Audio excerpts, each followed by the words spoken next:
Vamos iniciar, então, nossa aula de hoje, dia 19 de julho, tá? Nossa aula de recuperação de áreas degradadas. Tá todo mundo me escutando? Todo mundo vendo imagem aí? Tá tudo beleza? Sim. Beleza. Valeu. Bom, pessoal, então vamos lá para a nossa página, para a nossa tela. Compartilhar aqui com vocês, tá? Então, a gente vai falar hoje sobre estratégias de recuperação de áreas degradadas. Esse material está disponível naqueles materiais que eu passei para vocês. É um curso de recuperação de áreas degradadas, a visão da ciência do solo no contexto do diagnóstico, manejo, indicadores de monitoramento e estratégias de recuperação, uma publicação da Embrapa Solos de 2008. Se não tiver disponível lá, vocês me avisem para eu colocar de novo. Mas eu acho que está disponível desde a primeira semana ou da segunda semana, que é um dos materiais que eu mais uso para essa disciplina, é esse curso da Embrapa. Tá? Então, só lembrando vocês aí do material que a gente está utilizando. Só para falar um pouquinho sobre a aula anterior, então, basicamente, nós falamos só sobre conteúdo, né, ligado aos tipos de manejo, né, as formas de manejo de áreas naturais, de áreas degradadas, né, manejo de áreas degradadas. A gente, de uma maneira geral, a gente dividiu em 3 tipos de manejo, né, que a gente chamou de manejo convencional, que é aquele que usa bastante maquinário, né, muito mecanizado, aração, né, grade e outros equipamentos, revolve muito solo. É aquele modelo básico que a gente importou dos países europeus da chegada dos primeiros imigrantes aqui. Então, aquele modelo básico, não muito adaptado às regiões tropicais, mas que é o que a gente herdou. Tem um outro tipo de preparo que a gente chamou de preparo mínimo, que é aquele que já utiliza um pouco menos de mecanização agrícola, busca diminuir um pouco os impactos causados pelo uso convencional. E o chamado de plantio direto, que é aquele que envolve apenas a produção do sulco e colocar a semente para ter o contato ali com o solo, para ela produzir em cima da própria palhada, né? Então, a gente falou sobre esses 3 modelos de manejo e falamos sobre as estratégias, né, de recuperação de áreas degradadas, e a gente dividiu em 3 grupos: as de curto prazo, as de médio prazo e as de longo prazo. Lembrando, pessoal, que quanto mais curto o prazo, você tem mais necessidade de recursos financeiros. E o tempo, ele é menor, o próprio nome já está falando, é de curto prazo. E à medida que você vai para estratégias de médio e de longo prazo, você vai diminuindo a necessidade de grandes aportes financeiros. Então, no caso de curto prazo, é o que envolve custos mais elevados. Geralmente está associado a processos de degradação de passivos ambientais, em que se exige a rápida recuperação daquela área. Recuperação, reabilitação ou restauração, independe o tipo. Na aula de hoje, a gente vai falar um pouco sobre bioengenharia, né? O que é o conceito de bioengenharia, algumas recomendações. Vamos voltar a falar um pouquinho mais sobre manejo e conservação, revegetação de áreas degradadas, recuperação de mata ciliar e recuperação de pastagens. Então, a gente vai rodar um pouco o nosso conteúdo de hoje e falar um pouquinho sobre essas técnicas e essas estratégias para a recuperação de áreas degradadas. Então, a gente começa falando da bioengenharia, né? O que a gente entende por bioengenharia? Primeiro entender o próprio significado, a etimologia, né, da palavra, né? Bio tem a ver com vida, tem a ver com biologia, né? Tem a ver com o uso, né, de técnicas que utilizam seres vivos ou material vivo, né? Então, fala muito em vida, né, na engenharia, ou seja, a aplicação da engenharia, pode ser nos dois sentidos, na aplicação da engenharia para resolver problemas biológicos, mas, ao mesmo tempo, é a utilização de técnicas voltadas diretamente da biologia e a sua aplicação na engenharia. Então, aqui ele considera que a aplicação dos conhecimentos da engenharia aos sistemas biológicos, a fim de desenvolver novas tecnologias que proporcionem melhorias a esses ecossistemas. Então, basicamente, se busca melhorar o ecossistema. Aqui vocês veem, né, uma situação de contenção de encostas, né, utilizando as chamadas biomantas. Esse material que o cara está instalando aqui são chamadas de biomantas, né? É uma espécie de manta, né, de um tecido vegetal que é implantado em áreas de encostas, né, de vertentes, de taludes, de forma a estabilizar esse talude, ou seja, busca, basicamente, são técnicas de estabilização de taludes, na forma de plantio, né, utilizando essas mantas tecidas com material vegetal. Então, basicamente, né, você utiliza um conhecimento da engenharia aos sistemas biológicos, né, no caso, a construção, a implantação desse tecido vegetal sobre o talude, de forma a desenvolver, né, o crescimento dessa vegetação. Então, esse é apenas um exemplo, né, que fala um pouquinho sobre bioengenharia. De uma maneira geral, a gente pode dividir as técnicas da bioengenharia em dois grupos, né, que a gente poderia dividir em técnicas de revestimento, ou seja, quando o seu objetivo é apenas de revestir um talude, ou para estabilizar esse talude, né? Na maioria das vezes, a gente acredita que esses dois processos, eles se confundem, na medida que, usando o revestimento, você acaba estabilizando o talude, você acaba, né, evitando que esse talude ele se movimente e provoque algum tipo de problema. Tá? Então, dentre as técnicas de revestimento, a gente tem, por exemplo, a hidrossemeadura, né, que é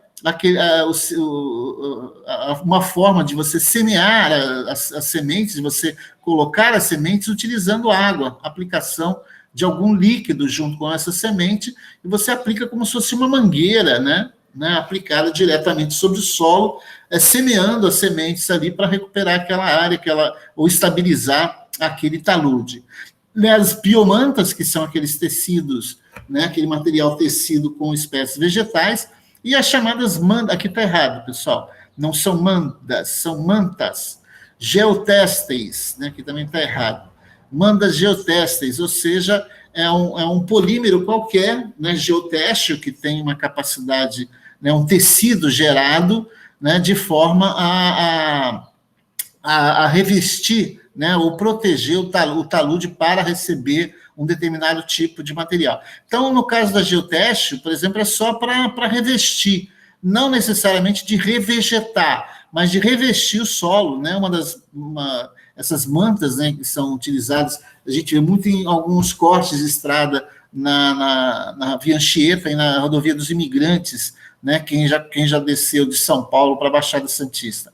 Essa é uma técnica que está sendo aplicada aqui, que eu nunca vi, eu vi essa foto, né, consiste nessas caixinhas, né, onde cada ela tem uma inclinação aqui, né, deve ser uma inclinação bem pequena, porque você vê que é quase vertical, e ela é completada com material, algum tipo de substrato aqui, algum tipo de solo, né, um substrato qualquer, e esse substrato deve ter semente, deve ser semeado, deve ser aplicado algum tipo de semente, de forma a forçar, né, o crescimento da vegetação em cima disso aí. Mas você vê que antes foi aplicado algum tipo de manta geotextil, né, aqui para estabilizar o solo. Tá?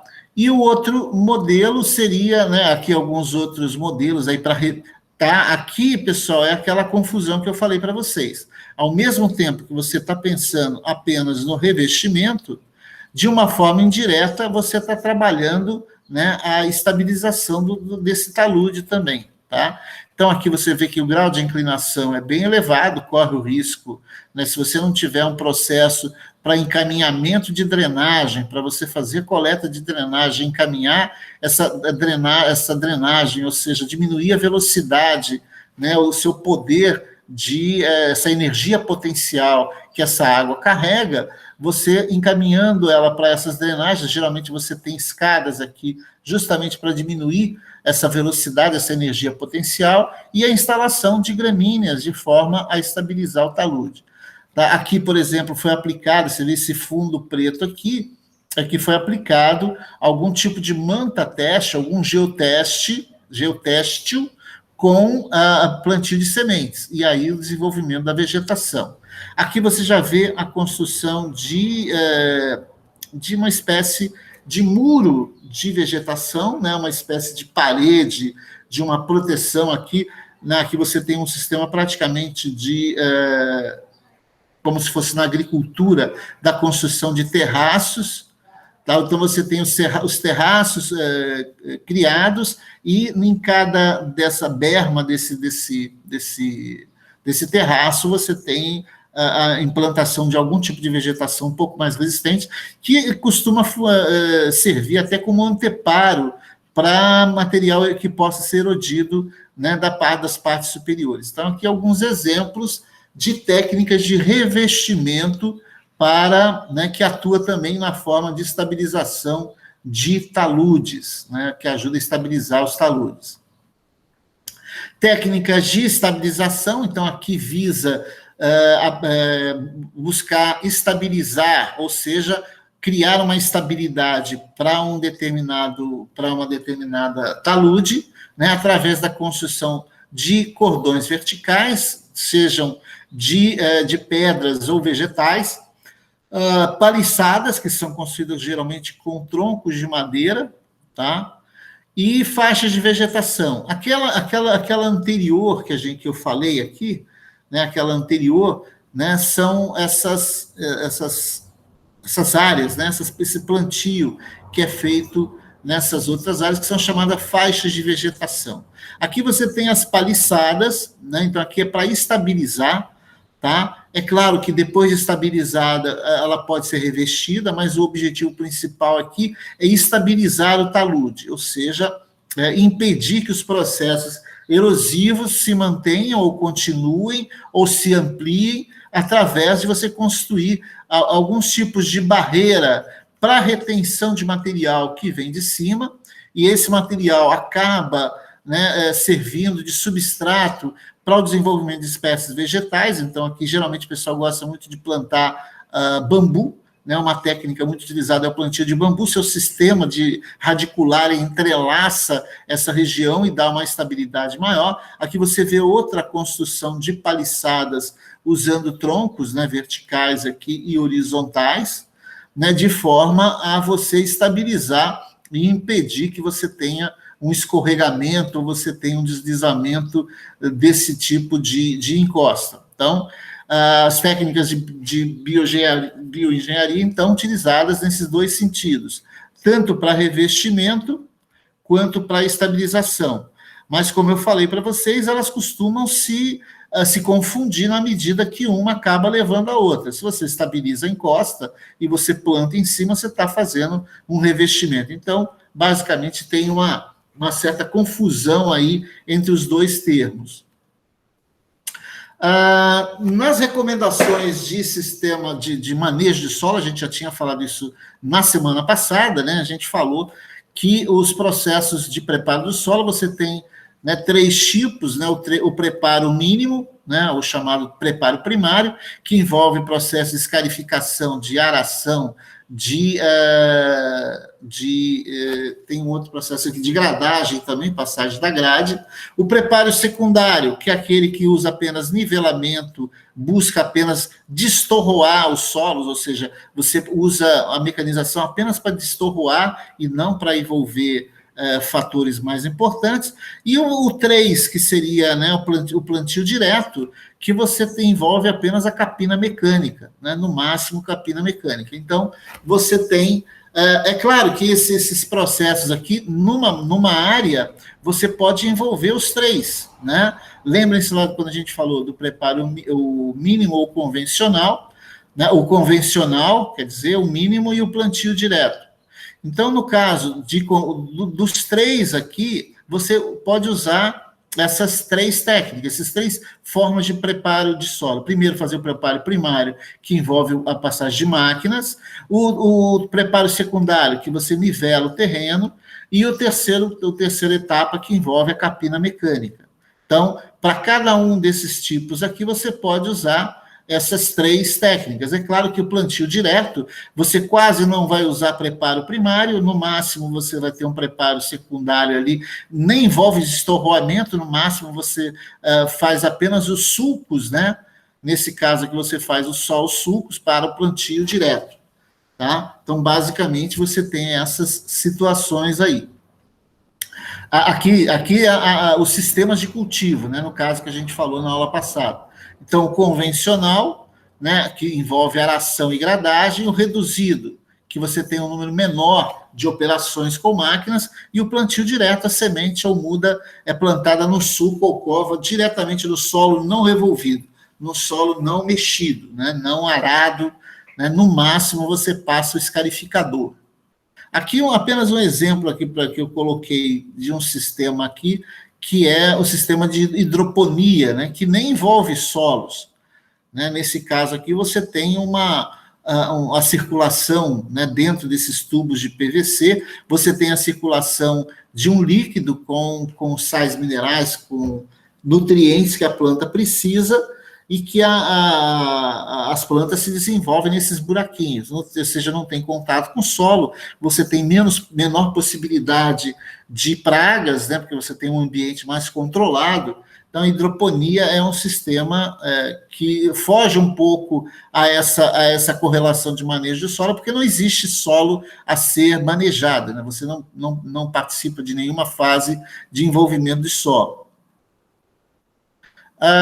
Quando a gente fala em projetos de recuperação de áreas degradadas, uma das formas mais utilizadas é você buscar formas, né, vamos dizer, alternativas ou conservacionista, né? Essa característica de ser conservacionista é aquela em que você busca, né, utilizar técnicas que prejudiquem menos o solo, né, que não destruam tanto o solo ou aumentem muito a perda do solo por erosão, seja ela linear ou qualquer outro tipo, tá? Que envolve algumas fases, né? A primeira fase é de reconhecimento e levantamento topográfico. Então, né, você precisa conhecer o seu terreno, então você tem que fazer todo aquele levantamento, né, das curvas de nível, para você buscar, né, conhecer, né, bem o seu terreno, né? Então, você faz o levantamento topográfico para você conhecer as imperfeições, se é que elas existem, né? Você construir o seu mapa topográfico, né, através do levantamento ali, identificar as características principais do solo. Então, você vai ter que identificar, né, quais são as características de um solo numa região, quais são as características do solo em outras regiões, características de profundidade, textura, né, o tipo de solo, né, a sua composição química, né, onde é que você tem o solo mais argiloso, mais arenoso, onde é que o solo é mais fértil ou menos fértil. Então, essas características são buscadas nessa etapa. Então, primeiro você faz o reconhecimento topográfico, identifica as características do solo, assim como hidrologia e flora, né, identifica as espécies que estão presentes na região, e produz um mapa da área, faz um mapeamento da área. Então, as 3 etapas iniciais aí do processo de caracterização ambiental. Continuando esse processo, você já pode começar a definir os métodos de controle de erosão, né? Como é que você vai fazer para controlar a erosão. Então, a primeira coisa é para você identificar seria a declividade do terreno. Quais são, né, as características, quantos graus, né, você tem de inclinação do terreno, né? É pouco plano, é muito inclinado, às vezes praticamente impossível de você praticar agricultura, mas você vê aqui que mesmo em áreas com uma inclinação, né, acredito que isso aqui deve estar na faixa de 45 graus de inclinação, você vê que existem técnicas, nesse caso aqui, os terraços que são construídos aqui geralmente para plantio de arroz e chá, os países da Ásia, principalmente do Sudeste Asiático, utilizam muito essas formas de produção, né, utilizando esses terraços, porque durante as monções, né, o período chuvoso, né, a água, né, fica presa nesses degraus para o plantio de arroz, né, até vir as monções de inverno na época de colheita.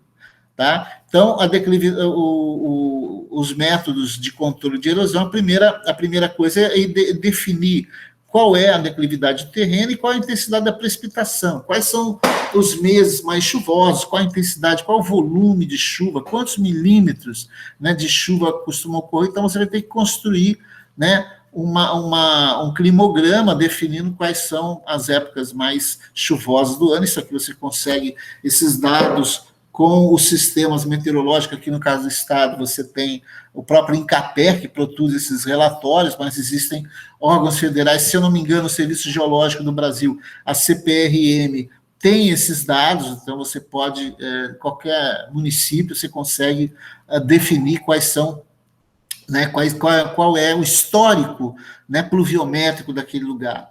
Né? O terraceamento, se você vai usar algum tipo de terraceamento, né? O uso das terras, quais são os efeitos das culturas nas perdas de solo e água por erosão. Então, você tem que ver qual cultura que a região usa, né, que afeta, por exemplo, tem uma influência maior na perda de solo. Então, a gente tem, basicamente, a gente divide os tipos de cultura, pelo menos em 2 grupos, né, que são as anuais e as permanentes. Tá? As anuais são aquelas que você tem que replantá-las a cada safra, e as permanentes são aquelas que você planta uma vez e só vem depois coletando. É o caso, por exemplo, nosso do café, é o caso do mamão, tá? Ao contrário, por exemplo, das anuais, como a soja, como o milho, né, como o algodão, que são plantios que você tem que, a cada ano, fazer todo o processo novamente. Então, essas são algumas formas de você manejar o solo. Então, precisa conhecer tudo isso. Alguns tipos de formas de você, né, que você pode usar em processo de recuperação de áreas degradadas, né? Por exemplo, utilizar técnicas técnicas mais conservacionistas, né, onde você tem perdas menores de solo. Então, você vê que e a produtividade geralmente são maiores. Aqui, no caso, a produtividade. Então, numa área convencional, por exemplo, você tem 4.121 quilogramas por hectare, aqui você já consegue 5.800 quilogramas por hectare. Algumas técnicas para evitar, ou pelo menos diminuir processos de erosão, a gente tem essa técnica do plantio direto, né, de cobertura vegetal e cobertura morta, né, o resto do plantio anterior, né, a chamada palhada, você deixar no solo para servir de fonte de matéria orgânica para o solo. Tá? A implantação de quebras-ventos ou cortinas vegetais é quando você faz o plantio, né, de árvores seguindo uma determinada coluna, uma determinada linha, né, de forma a você, né, impedir que os ventos, né, prejudiquem a produção, ou mesmo funciona como barreira para quem trabalha muito com a agricultura orgânica, geralmente constrói isso para evitar que os insumos, né, os agrotóxicos que o seu vizinho entre, né, tem uma certa dificuldade em entrar na sua propriedade. A construção de cordões vegetais, cordão vegetal e cortina vegetal, para mim, é o mesmo sentido. Cordões de pedra, para evitar perda de solo, você cordões de pedra de forma a você diminuir os processos de perda de solo por erosão, adição de matéria orgânica e a adubação verde. A adição de matéria orgânica é você fazer processos de compostagem. Tá? Você faz a compostagem, aquela matéria orgânica você repõe no solo. A adubação verde é quando você usa espécies que elas naturalmente elas repõem alguns nutrientes do solo. É o caso das leguminosas e o processo de reposição do nitrogênio no solo. Então, isso é o que a gente chama de adubação verde. É você utilizar a própria vegetação, o próprio vegetal, para repor algum macronutriente. Aqui alguns exemplos, né, que eu falei para vocês, as cortinas vegetais. Então, você vê que no limite das propriedades, ou mesmo no limite de um determinado plantio, você tem, né, a construção dessas faixas de vegetação, de modo a você proteger contra o vento, você proteger o seu vizinho, por exemplo, pode utilizar algum tipo de agrotóxico aqui, né, e aí você evita que esse material, né, entre na sua propriedade. Então, você fazendo essas cortinas vegetais, você, de uma forma ou de outra, você, né, constrói um tipo de barreira a esse tipo. Aqui, um exemplo mais visual, né, de uma barreira construída ao longo de uma vegetação. Aqui você tem a cobertura morta, né, a chamada cobertura morta, ela vai ser incorporada ao solo, né? Aqui as barreiras de pedra, né, as colunas de pedra, ou as barreiras de pedra, ou os muros de pedra, que são construídos, né, com o próprio material da própria propriedade, né, funcionando como o terraço, né? Então, esses muros de pedra acabam servindo como anteparo, né, para processos de erosão. Então, o material que é erodido da parte de cima, ele fica retido nesses muros de pedra, impedindo o seu avanço. Aqui, processos de adubação verde. Tá? Então, você planta determinadas plantas, existe uma seleção, né, os próprios agrônomos indicam quais são as melhores plantas para fazer adubação verde. Eu até pensei em colocar uma listinha de alguns aqui, mas depois eu falei, não é função nossa. Como eu falei para vocês, né, se vocês forem trabalhar em algum tipo de consultoria ambiental, em que vocês forem contratados para fazer um PRAD de uma determinada área, você vai contratar um biólogo ou um engenheiro agrônomo que vai te indicar quais são as melhores espécies para aquela região, para fazer processos de adubação verde, né, para que você possa implantar algum tipo de manejo naquela área, né, utilizando técnicas conservacionistas. Então, o ideal é que o seu projeto você sempre busque apresentar técnicas que respeitam as questões ambientais, que respeitam os ciclos reprodutivos do solo, respeitem, né, o solo de uma maneira geral, né? Aqui, os processos de compostagem. Então, domingo mesmo, no Globo Rural, né, mostrou uma reportagem de um condomínio em São Paulo, em que todos os moradores, né, tinha um morador lá, não sei se ele era biólogo ou engenheiro agrônomo, que ele queria implantar, mas tinha uma certa resistência do síndico. O que ele fez? Ele se candidatou a síndico, ganhou, né, e aí ele propôs fazer a compostagem para a construção de uma horta no fundo do condomínio. Um condomínio, se não me engano, com 400 apartamentos, ou 140, não tenho exatidão se o número, não lembro, em que todos têm acesso a verduras como beterraba, alface, rúcula, né, espinafre, algumas ervas, né, para fazer chá, alguma coisa do tipo, sendo que a obrigação deles era só coletar toda a matéria, todo o lixo, vamos dizer, o lixo úmido, né, o que eles chamam de lixo úmido? Cascas de materiais, restos de comida, né, que são separados e são colocados num tambor. Esse tambor que utiliza uma espécie de tela, né, uma tela fininha, e eles colocavam esse material aqui dentro, e esse material bactérias começaram a se reproduzir, e vai produzindo humus. Acontece que a gente sabe que esse processo gera um cheiro, né, característico, é o cheiro do lixão. Para evitar isso, e isso eu não sabia, eles faziam intercalação de lixo úmido com folhas secas, que eram coletadas no próprio condomínio. Folhas de árvores, galhos secos, essa coisa toda. Então, eles faziam essa distribuição de camadas de lixo orgânico, né, de lixo molhado, e esse lixo seco. E isso parece que diminuiu um pouco, né, a exalação de gases, principalmente do metano, né, que é um gás característico, mas principalmente o cheiro característico desses processos de compostagem. Então, aí ele conseguiu diminuir esse cheiro, não sei até que ponto, mas não criou muito problema. Acho que os moradores aceitaram a ideia e todo mundo, né, separava lá o seu lixo orgânico e despejava.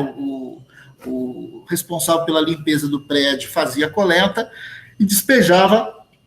São vários, se eu não me engano, eu contei pelo menos uns 8 desses tanques, onde eram depositados esses materiais que produziam esse substrato, e esse substrato era utilizado para essa pequena horta que eles tinham no quintal, lá no fundo do condomínio. E aí produzia esses materiais todos que eram distribuídos para quem ajudava, né, no processo de doação, vamos assim dizer, da matéria orgânica. Então, processos de compostagem que podem ser utilizados em projetos de recuperação de áreas degradadas, a proposição, a sugestão de rotação de culturas e até mesmo, pessoal, a locação das estradas e caminhos, porque a gente sabe que as estradas, se você tem uma região que tem uma vegetação natural, em que você projeta a construção de uma estrada para esse local, dependendo da forma da locação, ou seja, da posição da organização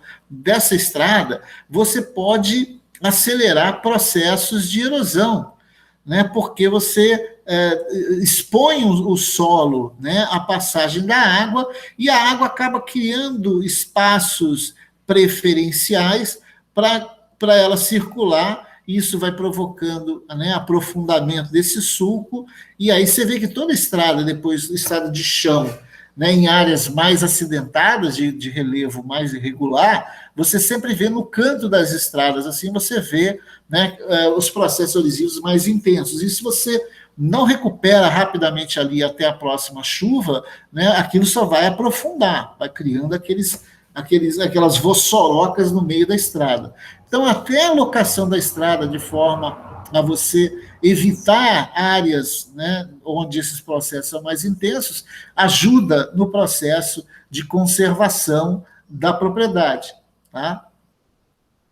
A gente havia falado nisso, né, sempre quando se faz um projeto, sempre pensando nesses processos de sucessão, né, ecológica. Então, a revegetação das áreas degradadas devem obedecer, né, a esses princípios da sucessão ecológica. É claro, novamente, isso aqui é o agrônomo que vai dizer para vocês, né? Como eu falei lá no início do nosso curso, da nossa disciplina, por ser uma área interdisciplinar, a recuperação de áreas degradadas envolve a participação de diversas áreas do conhecimento, tá? Mas não impede que você seja o responsável técnico por tudo, e você vai juntar apenas os profissionais que são necessários a essa etapa. Então, na realidade, você precisa apenas conhecer, saber que a recuperação de área envolve, por exemplo, uma área intensamente degradada, uma área que foi tirada toda a vegetação. Você deve começar introduzindo algumas espécies pioneiras. Depois, numa fase intermediária, essas espécies pioneiras, elas vão se desenvolver e vão favorecer o desenvolvimento de outras, e você sempre buscando alcançar, né, o clímax, ou seja, quando a vegetação entra em estabilidade. Então, na sucessão primária, os processos ecológicos ocorrem em áreas desprovidas de vegetação. Então, mesmo se o solo, se você abandonar, ele inicia um processo de ocupação, de criação de um ecossistema ali. Tá? Aí depois você tem a sucessão secundária. Nesse caso aqui, né, a diferença básica, da sucessão primária, a sucessão primária é uma área que nunca recebeu nada, e uma sucessão secundária se dá em áreas que sofreram algum tipo de intervenção. Né? O exemplo que eu usei aqui para a sucessão primária praticamente não existe, mas a gente pode se referir a uma ilha vulcânica, por exemplo. Né? Uma ilha que é criada, né, pela natureza, pela ação, né, de uma área vulcânica, você cria a ilha, então a partir daí começa a se desenvolver uma sucessão primária, ou seja, vão se desenvolver aquelas espécies, né, pioneiras, depois vão melhorando a qualidade do ambiente, vai produzindo biomassa, essa coisa toda. E a sucessão secundária ocorre em áreas que sofreram algum tipo de perturbação. Então, essa perturbação geralmente, né, se deve a fatores antrópicos, ou seja, o homem que, de alguma forma, né, destruiu, né, produziu algum tipo de devastação num determinado lugar. Mas pode ser também uma atividade vulcânica, onde você teve uma lava, por exemplo, uma lava vulcânica que se espalhou por uma região. E aí você vai iniciar um processo de sucessão secundária nessa área. Geralmente esse processo de revegetação se dá numa primeira fase, que eles chamam de fase de clareira. Então você tem, né, nessa fase de clareira, você tem os primeiros indivíduos mais jovens, né, chamadas plântulas e mudas, que são geminadas de brancos pré-existentes, ou seja, já existiam na área, né, essas mudas, né, essas sementes já existiam na área. Depois você tem a fase de edificação, em que se dá um intenso crescimento vertical. Então, aqui você já começam novas espécies a se desenvolver e a buscar a luz, então elas vão atrás da luz, né? Existe uma competição por luz, aquelas que não conseguirem, né, receber luz, elas vão morrer, vão servir de biomassa para o desenvolvimento das outras, até que chega a fase madura, que é a fase reprodutiva. Alcançou o equilíbrio dinâmico e a biomassa tende a se estabilizar. Então, a biomassa produzida, ela é consumida no próprio local. Então, você tem essa a terceira fase aí do processo de sucessão. Algumas estratégias aí que podem ser utilizadas como proposta de revegetação, visando a recuperação de uma área degradada, você tem aí os chamados sistemas agroflorestais. Tem dois rapazes que estão fazendo, né, a pós-graduação em gestão ambiental, e que eu e o Ademir estamos orientando, que eles utilizam a percepção de moradores de dois... Deixa eu ver aqui, acho que entrou alguém, não. A percepção de alguns moradores de alguns assentamentos, né, assentamentos rurais, que aderiram a um programa do governo chamado Programa Reflorestar, que é um programa que incentiva a implantação de SAFs, de sistemas agroflorestais. Então, aí as perguntas que são feitas é se eles perceberam algum tipo de melhoria do solo, alguma coisa assim. Bem interessante os dois trabalhos. Tá? Então, aí você tem, dos sistemas agroflorestais, você tem algumas variações, por exemplo, sistemas silviagrícolas. Então, você tem o plantio de árvores associado a plantios de plantas reprodutivas, plantas para o nosso consumo. Então, você tem a árvore sem objetivo nenhum, associada com algum tipo de cultivo agrícola. Então, aqui você tem plantio em aleias, seria em linhas, né? O plantio na forma de plantio em linhas, em alguns lugares, né? E no meio você ter aí plantação de mamão, ou qualquer coisa do tipo, de feijão, de arroz, alguma coisa do tipo. Sistemas silvipastoris, aqui você tem a floresta junto com pastagem. Então, aqui você tem a floresta mais capim, que vai servir de alimento para o gado. E você tem os sistemas que envolvem o plantio de uma determinada cultura Você tem o plantio de árvores e você tem o plantio de capim, de uma forragem qualquer. Uma espécie forrageira, algum tipo de capim. Então, você tem os três ao mesmo tempo, desde que essa cultura que vai ser plantada não sirva de alimento para o gado. Então, tem que ter esse cuidado também. Então, os sistemas agroflorestais podem ser desses três tipos: floresta com cultivo agrícola, floresta com pastagem e floresta com os dois, né, com o cultivo e com a pastagem ao mesmo tempo.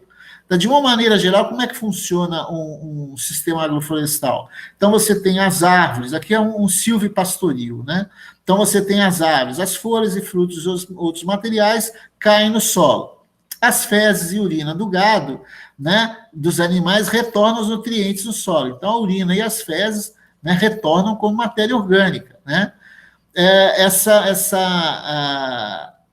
As plantas, né, que vão devolver depois na forma de nutrientes para o pasto, né? Esses nutrientes vão ser absorvidos pelas raízes. Então, aqui você tem ureia, você tem amônia, você tem diversos nutrientes que vão ser eliminados pelas fezes e pela urina, que vão ser reabsorvidos pela planta, tá? E esses nutrientes, eles vão alimentar a árvore, né? Que vai ter, né, novamente, as folhas caem sobre o solo, e aí você tem um sistema ajudando o outro, um sistema auxiliando o outro, um sistema complementar ao outro.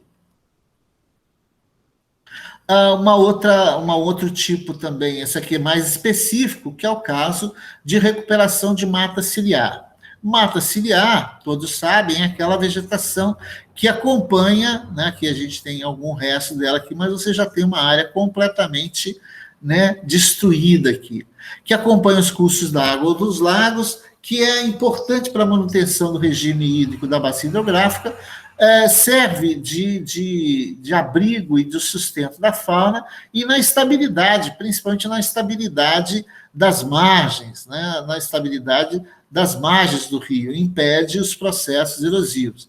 Então, você tem aqui, né, o plantio, né, geralmente quando se faz qualquer tipo de programa desse, uma coisa que eles chamam a atenção uma forma de você envolver a comunidade é no dia que você for fazer um plantio, né, maior de espécies, né, você chamar a comunidade para ajudar. Então cria lá, faz um lanchinho, aluga um ônibus, leva os estudantes de uma determinada escola e façam com que eles se envolvam nesse processo, porque a partir do momento que ele ajuda no plantio, ele acaba se reconhecendo, se for na região próxima à casa dele, como responsável por aquilo também, e ele acaba, né, ajudando nesse processo. Então, uma das formas de você fazer educação ambiental é buscar, né, principalmente os chamados comitês de bacias hidrográficas, que geralmente eles têm, eu não sei como é que anda, eu acho que aqui na escola, quem faz parte do comitê da bacia hidrográfica do Rio Pericaré é o Augusto, não lembro o nome dele aqui agora, mas ele do curso lá das edificações, que faz parte do comitê. E aí eles têm projetos de recuperação de mata ciliar, no qual envolvem, né, determinadas datas, o plantio de espécies, né, na margem do rio. E isso, geralmente, você chama a comunidade local para te ajudar, para envolver ela nesse processo. Do processo de recuperação de mata ciliar, geralmente você começa, então, com plantio, né, de espécies pioneiras ou sombreadoras, são aquelas de crescimento mais rápido, né, e depois as chamadas secundárias iniciais e as pioneiras antrópicas, ou seja, aquelas que são plantadas pelo homem. Então, você tem aquelas que já são do banco geminativo local, que já são da região, e aquelas pioneiras que você vai introduzir na região. Então, elas vão ser aquelas que têm um crescimento mais rápido, né, são as chamadas pioneiras típicas. E depois, de uma segunda fase, as não pioneiras ou sombreadas, né, elas apresentam um crescimento mais lento e são beneficiadas pelo sombreamento parcial. Elas precisam de sombra para se desenvolver. Onde estão incluídas as espécies secundárias tardias, né, as que vêm numa terceira etapa, até chegar às de clímax. Tá? Então, você tem espécies que demandam, né, mais sol, tem uma competição, tudo numa vegetação, numa determinada área, numa floresta, envolve competição. E competição, geralmente, por nutrientes, você tem uma competição por sol e uma competição por água. Então, você tem esses três fatores determinando o sucesso ou não de uma recuperação de uma área degradada. Você tem que ver quais espécies que você vai colocar, porque se você, dependendo da quantidade de espécies por área que você colocar, elas podem esgotar os nutrientes locais. Se você implanta uma espécie que não aguenta sol, né, ou que demanda muito sol, vai ser um sucesso ou fracasso do seu projeto. Né? Se você não cria um sistema de abastecimento, de irrigação, pelo menos inicial para esse projeto, pode ser o fracasso dele. Então, há necessidade de pensar nesses processos. Novamente, eu volto lá. Tá? Isso, né, não é você que tem que se preocupar com isso. Isso aqui, quem vai fazer as escolhas, né, são, né, as pessoas que são da área. Não é o nosso ponto aqui nessa área, mas a gente tem um pitaco fundamental pelo nosso conhecimento do solo, dos nutrientes, alguma coisa desse tipo. Tem os sistemas que a gente chama de integração lavoura-pecuária. Então, esses chamados ILPs são chamados de integração lavoura-pecuária. Então, nesses sistemas, tem como vantagens, né? Favorecem os processos de recuperação da fertilidade do solo, né? São importantes como práticas de conservação do solo, apresentam custos mais baixos, melhoram outras propriedades físicas do solo, assim como propriedades químicas e biológicas, melhoram o controle de pragas, doenças e plantas daninhas, e aproveitam o próprio adubo residual, que é restante, né? Aumentando, assim, a produtividade do negócio agropecuário. Então, aqui, um dos sistemas, por exemplo, os sistemas de rotação, né? Então, você, por exemplo, aqui no primeiro ano, você planta soja, né? E você mantém 3 áreas aqui como pastagem. No segundo ano, onde você plantou soja, você coloca milho e capim, e onde você tinha pastagem, você passa para soja e mantém pastagem em outras 2 áreas. No terceiro ano, onde você tinha soja, agora você planta pastagem, onde você tinha soja, você tem milho e capim, onde você tem pastagem é soja, e aí pastagem você mantém aqui mais 1 ano. E aí, nesse sistema, você vê que vai rotacionando, né? Nessa rotação, você vai rotacionando pastagem, milho e capim e soja. Você faz a cada ano a área que era pastagem passa a ser por capim e milho, depois passa soja, depois volta novamente para pastagem, e esse processo tem essas vantagens, né, de melhorar as propriedades físicas e químicas e biológicas do solo, né, aproveita o adubo residual que ficou do cultivo anterior, melhora a produtividade agrícola. Então, são vários fatores aí que favorecem, né, esse tipo de integração lavoura-pecuária. Né? Aqui, então, a gente tem um tipo de resumo, né, do processo de recuperação de pastagens degradadas. Tá? Então, a perda de vigor e produtividade das pastagens, que é um caso que a gente tem muito aqui na nossa região, com a exposição do solo. Então, o solo exposto já não tem o mesmo vigor e já não consegue produzir a mesma pastagem. Tá? O solo, devido ao pisoteio do gado, ele fica mais compactado e tem alteradas as suas características, sua estrutura, a estabilidade dos agregados, a densidade, diminui bastante a porosidade.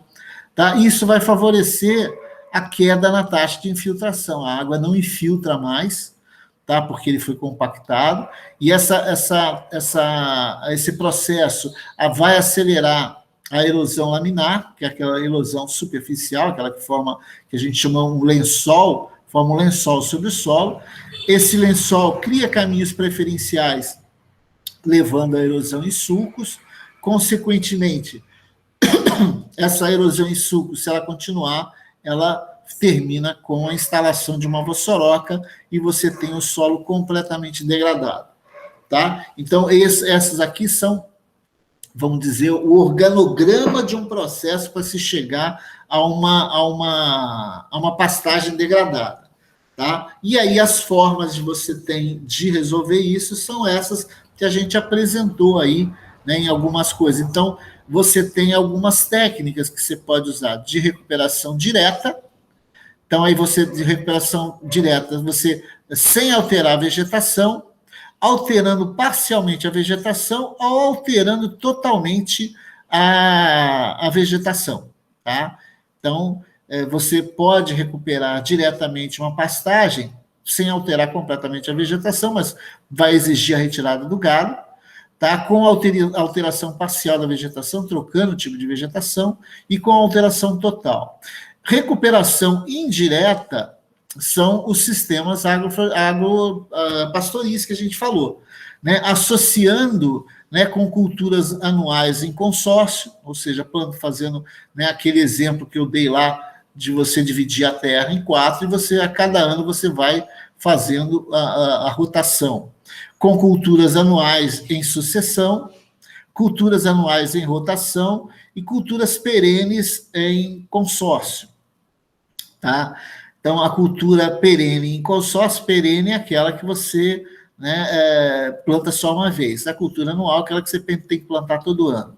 Tá? Em consórcio é em conjunto, em sucessão é quando você passa de uma coisa para outra e joga, igual nós fizemos na outra anterior, soja no lugar de pastagem, onde tinha soja, onde você planta capim e soja, depois aí você planta, né, você põe só o capim, tá? Pode ser em sucessão ou em rotação, tá? E aí são algumas das técnicas, alguns métodos de recuperação para pastagem degradada, tá? Então, na parte de hoje, a gente falou sobre esses tipos aí. Na próxima aula, a gente vai falar sobre algumas técnicas mais utilizadas para a recuperação de áreas degradadas, né? Que técnicas são essas? Principalmente técnicas que envolvem, vamos dizer, vou citar apenas uma delas, que é um processo de nucleação, por exemplo. A nucleação, você cria um núcleo de vegetação e, a partir daquele núcleo, vai começar a se expandir. E a gente tem diversas dessas técnicas de nucleação. A construção de alguns tipos de atratores, de biodispersores, por exemplo, atração de pássaros, atração de abelhas, atração de algum tipo de ser vivo, no caso, pássaro ou inseto, que acelere processos de polinização. Tá? Então, a gente vai ver algumas dessas técnicas na próxima aula, né, de recuperação de áreas degradadas. Perguntas e dúvidas, galera, fiquem à vontade. Novamente, lembrá-los, né, que nós temos aula até o dia 22 de setembro, então ainda tem um mês, a gente praticamente está no final do mês de julho, aí teríamos praticamente o mês de agosto todo, mais, né, parte do mês de setembro, o que nos demanda aí aproximadamente mais umas 6 semanas de aula, tá? E a gente teria a oportunidade de ver todo o conteúdo, tá? Mas eu chamo novamente a atenção de vocês para as atividades, né? Não deixem acumular, né? Não deixem, e não... Eu coloquei até um recado para vocês, né, que tem gente, não é o caso de vocês, mas é muito comum no integrado.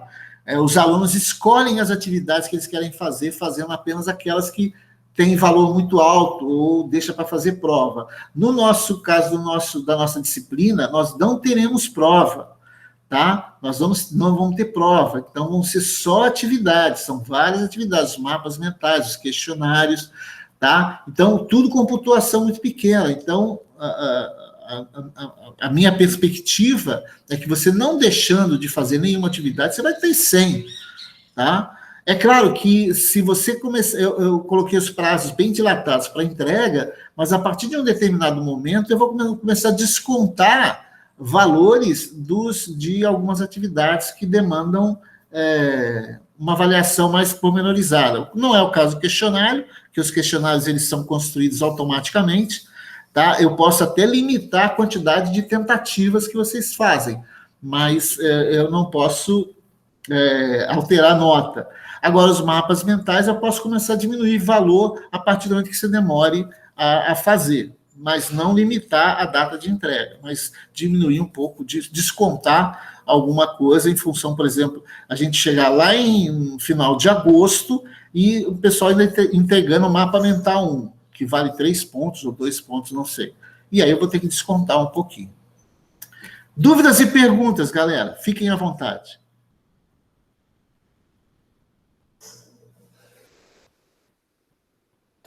Para mim tá tranquilo, Wagner, sem perguntas na aula de hoje. Valeu, Gabriela. Dani, Jéssica.